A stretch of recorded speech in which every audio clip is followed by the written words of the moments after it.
அஸ்ஸலாமு அலைக்கும் வரஹ்மத்துல்லாஹி வபரகாத்துஹு.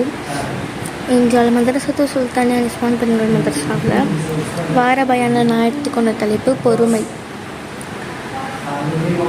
இஸ்லாமில் பொறுமை என்பது மிக உயர்ந்த குணம். அல்லாஹ் குர்ஆனில் பல இடங்களில் பொறுமையுடன் இருங்கள் என்று கூறுகிறான்.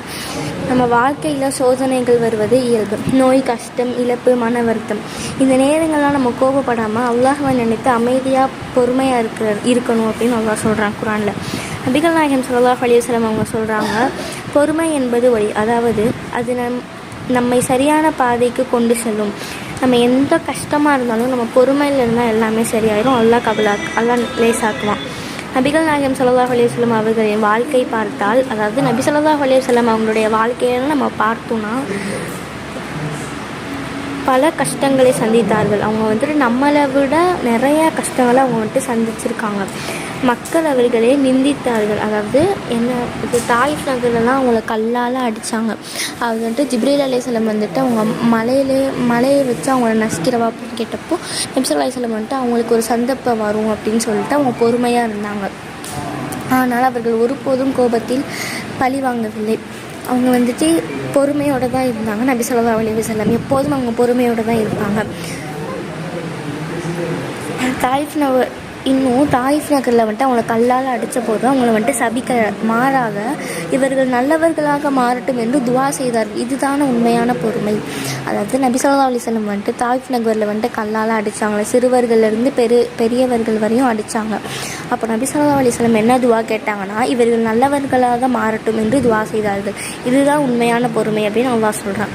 பொறுமை என்பது கஷ்டம் வந்தபோது மட்டுமல்ல. பொறுமை அப்படின்றது கஷ்டம் வரும்போது மட்டும் அப்படி கிடையாது.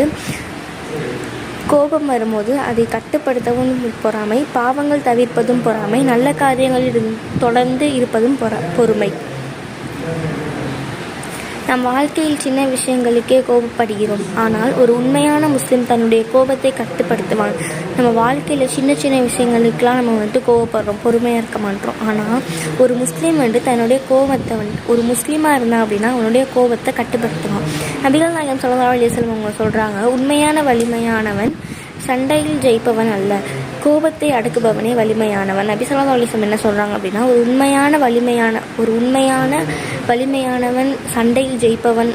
அதாவது ஒரு நல்ல ஒரு வலிமையான ஆள் நல்ல ஒரு ஸ்ட்ராங்கான ஒரு ஆள் ஒரு சண்டையில் ஜெயித்தாங்க அப்படின்னா அவங்க பொறுமையானவங்க கிடையாது. யார் கோபத்தை அடக்குறாங்களோ அவங்க தான். ஒரு ஹதீஸில் இருக்குது, இஜ்தனிபுல் கலப, கோபத்தை தவிர்த்துங்கள் என்று முகமது நபி ஸல்லல்லாஹு அலைஹி வஸல்லம் ஒரு ஹதீஸில் சொல்கிறாங்க, இஜ்தனிபுல் கலப, கோபத்தை தவிர்த்துங்கள் அப்படின்னு. பொறுமை உள்ளவர்களை அல்லாஹ் மிகவும் நேசிக்கிறான். அவர்களுக்கு பெரிய நன்மைகள் தருகின்றான். இறுதியாக நம்ம அல்லாஹ்விடம் துவா செய்ய வேண்டும். யா அல்லாஹ், எங்களுக்கு பொறுமையை கொடுப்பாயாக, எந்த சோதனையிலும் நிலைத்திருக்கும் மனதை கொடுப்பாயாக. அல்லாஹ் நமக்கு எல்லாருக்கும் பொறுமை இருந்த வாழ்க்கையை கொடுக்கட்டும். ஆமீன். வாஹிதவானால் அல்ஹம்துலில்லாஹி ரபில் ஆலமீன். அஸ்ஸலாமு அலைக்கும் வரஹ்மத்துல்லாஹி வபரகாத்துஹு.